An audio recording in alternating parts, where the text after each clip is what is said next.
do that, right? Hello everybody, welcome back to the Collector's Vault. My name is Mike, and today we're going to take a little bit of a history lesson.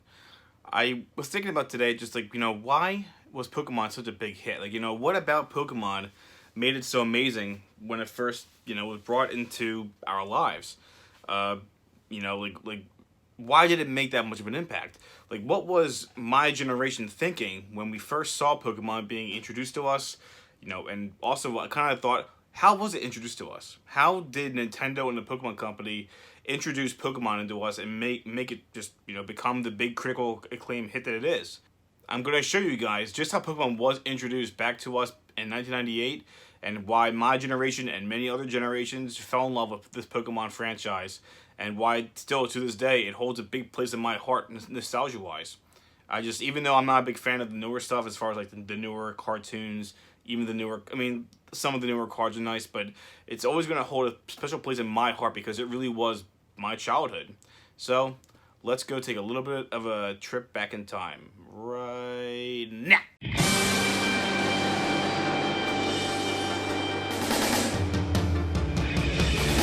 I wanna be the very best, like no one ever was. So just how did Pokemon come to the United States? Well, the introduction took about 6 months, and here's how I remembered it. We're going to take a trip back in time. The year is 1998. It's summer, I was 8 years old and about to go into the 2nd grade. And one day, my dad takes something out of the mailbox. It was a VHS of all things, shoved in with all the other junk mail. And at first, I didn't think much of it. I thought it was just a very bad looking movie or something. However, 8-year-old Mike popped it into the good old VCR, sat down on the couch, and then... Little did I know that this introduction would be to one of the biggest franchises to ever hit the United States. Pokemon? Like, at first, just the name itself sounded ridiculous, and I really didn't think much of it. I kind of thought it was just going to be one of those things that come and go. I didn't think I was going to like it. But then... Pokemon, the journey's just begun. Pokemon, more the better. Pokemon, Team Rocket's on the run. Pokemon. I was swept off my feet with this amazingly cool song and animation that would just blow my mind. This was my first introduction to anime. A cartoon, but with more mature art style and characters that I can grow attached to as I watch this story unfold. At my command? You mean I can control these monsters? A master? I want to be a master. Then I learned that there were 150 of these Pokemon, and there's even a rap song to learn the names. This was clearly way ahead of its time, and it was more than my little brain could handle. And then we get introduced to the villains. Team Rocket alongside Giovanni, this mysterious dark figure with a really sinister and cool, scary voice. And Team Rocket, Jesse, James, and Meowth are still to this day some of my favorite characters from Pokemon because they're just, in my opinion, simply hilarious. And they're just bursting with personality and charm. And well, at least from the older shows. I'm not a big fan of the newer stuff. It doesn't really look that good to me. And not only that, but we're getting 2 Game Boy games? About a year ago, I received my Game Boy Pocket, and I put a lot of time into it. Primarily Super Mario and Donkey Kong games, but But now, we get to actually choose between either a red or blue version of this Pokemon game, and that way we can go on the exact same adventure as Ash.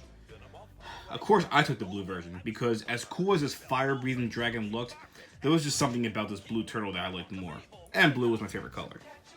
Sure enough, although I was only reading at a 2nd grade level, I didn't need to read all the text in the game to have a blast. Then, at the end of the video, they did mention that there's a Pokemon trading card game. Something that's going to want to make me hone my skills and develop and learn strategy. And I thought to myself, well, I don't want to play with just cards. I mean, we have those already. Those dumb little playing cards for playing Go Fish. I just wanted to sit down on my couch, watch a TV show, and play my Game Boy game. For the 80th time.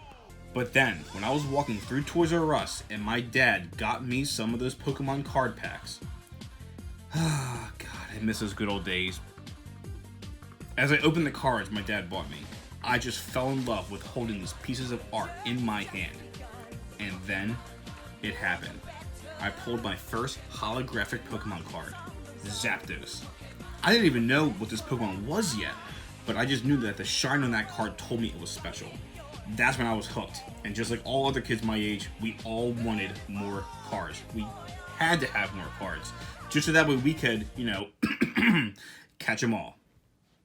Needless to say, but all kids my age, and even people much older than me, were completely immersed and enveloped by the Pokemon world, and we all just prayed for it to be real.